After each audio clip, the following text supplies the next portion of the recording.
For today's video, kakain tayo ng balanghoy, ulanghoy, kasaba, kamuting kahoy, banggala o ano pang tawag sa inyong lugar. Siyempre, hindi din mawawala ang ating pares, ang bagoong na may sili.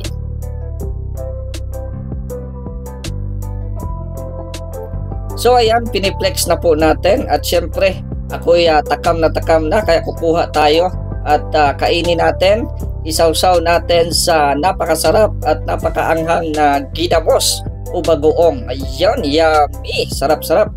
So yan po ay ang aking snack kanina pong hapon. So ayan, kapag nasa probinsya ka, ganito po ang aming mga kinakain. Minsan kamuti, minsan ito balanghoy o kasaba, minsan may mga mangga, no? So yan, makikita nyo sa sa probinsya, meron pang saging, no? So yan, no, habang nagla-live tayo ay siyempre kumakain din po tayo para di po tayo magugutuman. Ayan. So busy ako kumakain diyan. Ayan, kakonti-konti. Ayun, nilalamo na. Ayan, grabe, nagkaway-kaway. Oops, lumapit pa kasi naka-live po ako diyan sa Facebook. So kaway-kaway. At habang nakukuha ng balanghoy ay usap-usap muna sa mga viewers. Ayan. So ayan, natingga na sa kamay mo. Ayan, parang naanghang na ako Ayan, so parang sinisipo na tayo sa anghang. Ayan, paulit-ulit na yan, Mr. J. Sausaw at kain. Ayan, may kumuha. May kumuha. Ayan, ano po yan? Kapatid ko po yan. So nasa bahay po ako ng kapatid ko ngayon. Kaya pasensya po sa background kasi buhay probinsya, di po kami mayaman. Simple lang ang buhay namin. Pag may may bubong, okay na kami. Makatulog na kami ng ayos, okay na. So pagpasensyahan nyo na po yung background natin. At yung nakita nyo po yung ref dyan sa likod, sira po yan. Wala po yung laman at yun nga, sira po yan. Ayan, lapit ako ng lapit kasi hindi maklaro yung ating mga comments sa live dyan kasi silaw. Piniplex ko na naman yung ginamos. Ayan, namimiss nyo ba yung ginamos o kumakain ba kayo ng ginamos, mga Tagalog? No? Kasi parang hindi ko nakikita sa Manila or sa daet, no, yung ginamos. O kung meron man, bihira lang kasi parang hindi kumakain ng mga mga tao. Mga ilan-ilan lang siguro kumakain. At syempre pag binibenta yan doon sa Luzon, mahal na. Dito sa Mindanao, 5 pesos lang makabili ka na ng kahit konti-konti, no? Ayan, so bigla akong umalis kasi may bisita. Ayan, iwanan muna natin saglit ang ating kinakainan.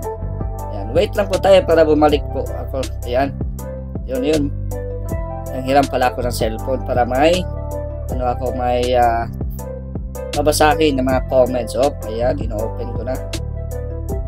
Kaya fast forward ko na yan kasi gusto kong madali. Ayan. So ayan, dumaan na yung aking kapatid. Uminom ata ng tubig at medyo naanghangan na siguro sa sili. Ayan. So yun lang, no? Simple lang po kami. Hindi po kami mayaman. Talagang normal lang kami, no? Buhay mahirap pa rin. At sana sa susunod na mga buwan meron na tayong mga blessings na darating o may mga tutulong naman sa ating mga charity vlogs para po may pagpatuloy po natin ang ating pag-charity. Salamat nga po pala sa mga sulit na suporta, kahit ilan-ilan lang po kayo. Siyempre sa Team Kalingap, kay Kuya Bal Santos Matubang, at Edna Vlogs at Kalingap Rab. So ito po yung buhay ko ngayon. Kahit simple lang pero masaya, no?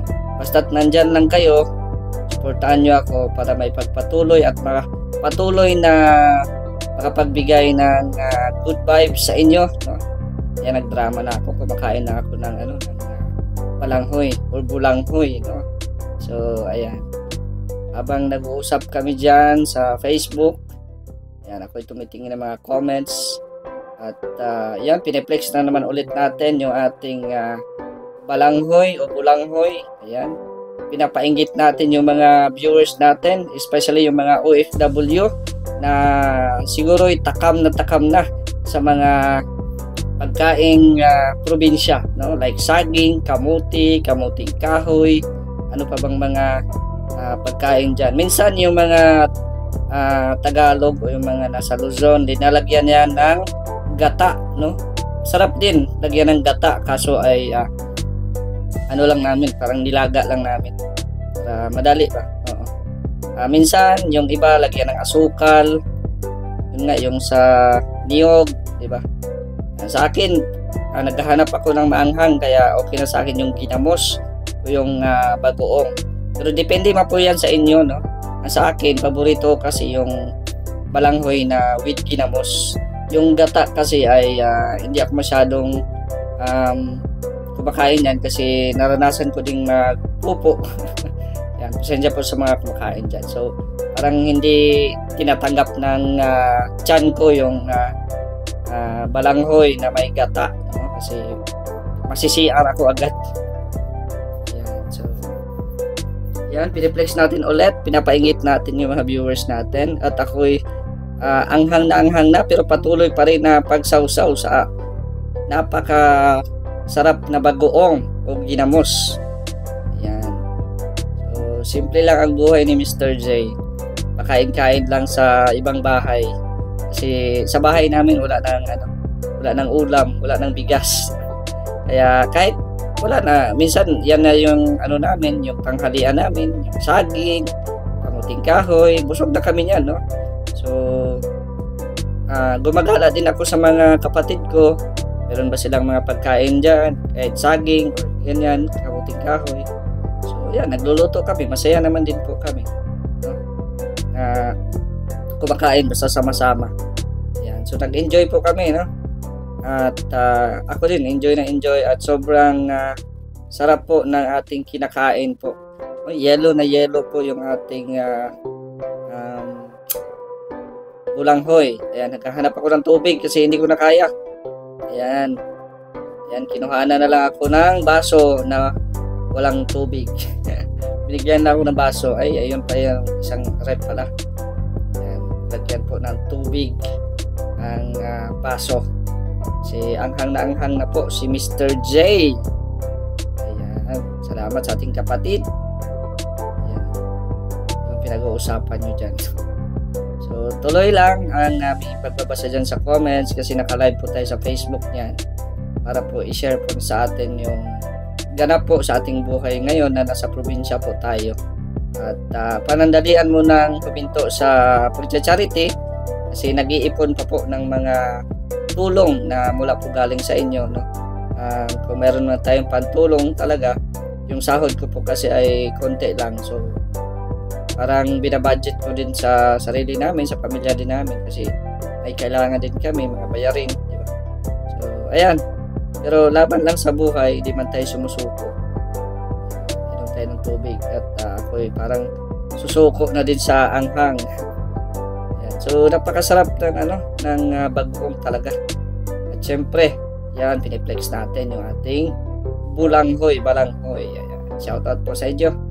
At kung bago ka pa lang dito sa ating channel, wag po ninyo kalimutan mag-like and subscribe at i-share po ang ating video para po mas marami pa tayong may content or may upload sa ating YouTube channel. Sana po supportahan nyo po palagi ang taong may kapansanan pero may pangarap sa buhay.